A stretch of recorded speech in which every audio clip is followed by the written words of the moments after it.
Hari ini hari kebebasan. Hari ini hari kesembuhan. Amin, saudara. Pandang kepada Tuhan Yesus yang tidak pernah menolak orang yang datang kepadanya. Pandang kepada Tuhan Yesus yang menjawab tiap seruan yang disampaikan kepadanya. Orang kusta berseru kepada Tuhan Yesus, Tuhan Yesus, jikalau engkau mau, engkau sanggup menyembuhkan aku. Tuhan Yesus berkata, aku mau. Tuhan Yesus berkata, dan hati Yesus tergerak oleh belas kasihan. Dia tidak suka orang yang sakit kusta. Demikian Tuhan tidak suka kita sakit. Tuhan tidak suka kita lemah. Tuhan suka kita kuat. Tuhan mau memakai tubuh kita ini menjadi alatnya. Tuhan mau memakai diri kita, tubuh kita, untuk menyampaikan kasih-Nya, untuk menyampaikan Injil-Nya, untuk menyampaikan kuasa-Nya pada jiwa-jiwa yang terhilang di luar sana. Oleh sebab itu punya pikiran yang baru pada hari ini, pikiran yang seturut dengan firman Tuhan, punya pikiran Kristus yang mengundang kuasa Tuhan, yang selalu percaya akan mujizat Tuhan, yang tidak seturut dengan cara berpikir manusia. Karena cara berpikir manusia yang lama ini adalah cara berpikir yang tidak mengundang kuasa Tuhan. Cara berpikir yang hanya bersandar pada kekuatan manusia, pikiran manusia, dan sama sekali tidak menurunkan kuasa Tuhan dan berkat Tuhan dalam hidup kita. Mari kita miliki pikiran yang baru.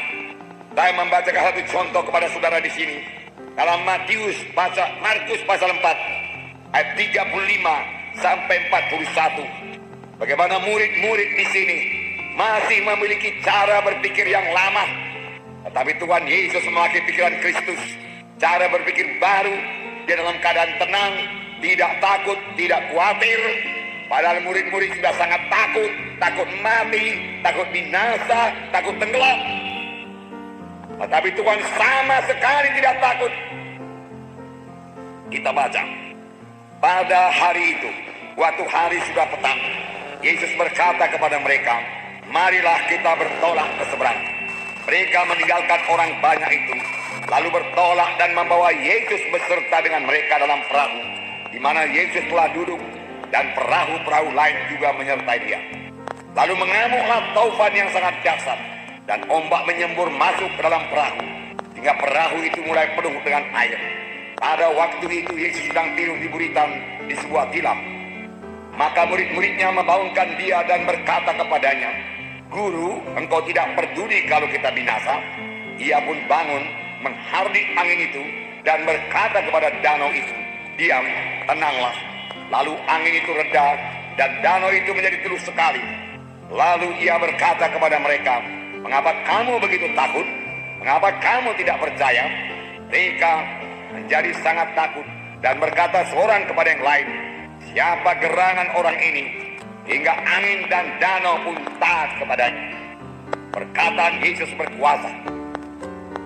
Firman Tuhan juga berkata kepada kita, barang siapa yang berkata kepada gunung ini, beranjaklah dan tercampaklah ke dalam laut, asal tidak bimbang hatinya, tapi percaya bahwa apa yang dikatakannya itu akan jadi, maka hal itu akan terjadi kepadanya. Jadi perlu sekali kita berkata-kata dengan menang.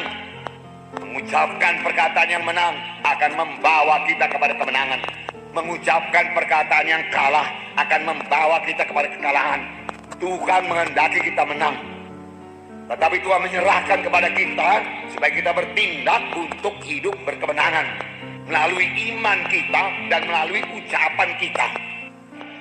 Perkataan Tuhan sangat berkuasa. Jadi seharusnya murid-murid harus percaya bahwasanya kalau Tuhan Yesus berkata pergi ke seberang, itu berarti pergi ke seberang. Sampai ke seberang, setan tidak bisa menghalangi. Walaupun datang gelombang, harusnya mesti sampai ke seberang. Tapi di sini kita melihat mereka meninggalkan orang banyak itu lalu naik perahu dengan Yesus beserta. Alangkah baiknya dalam perahu ada Yesus.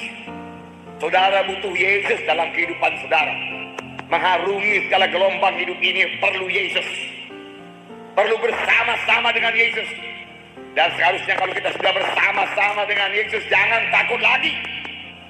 Kalau kita sudah bersama-sama dengan Yesus dan kita masih takut lagi, tanda pikiran kita masih pikiran yang lama, yang perlu dibaharui.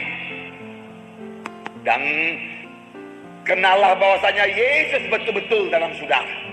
Karena saudara adalah rumah Roh Kudus. Amin, saudara. Roh Kudus tinggal dalam saudara, amin. Saudara tiap saat boleh bersekutu dengan Yesus.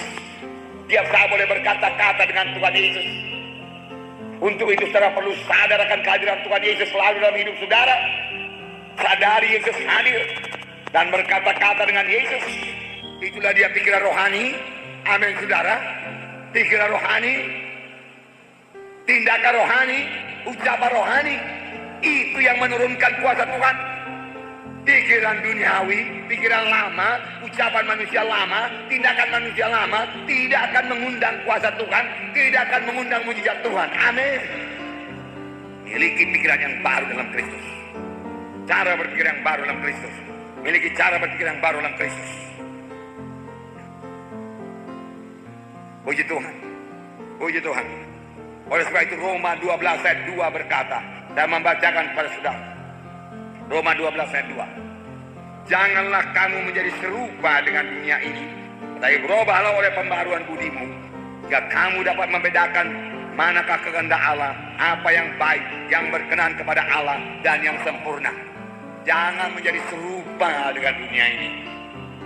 Jangan berpikir serupa dengan pikiran dunia ini. Jangan bertindak serupa dengan tindakan dunia ini. Jangan berkata-kata serupa dengan kata-kata orang dunia ini. Ya, kalau kata-katanya baik boleh ikut. Tapi kalau kata-katanya negatif, kalau kata-katanya tidak membangunkan iman, bertentangan dengan iman, jangan ikut. Kalau kata-katanya tidak patut, jangan ikut. Kalau pikirannya tidak sesuai dengan firman Tuhan, jangan ikut. Kenallah itu, saudaraku. Baru pikiran saudara.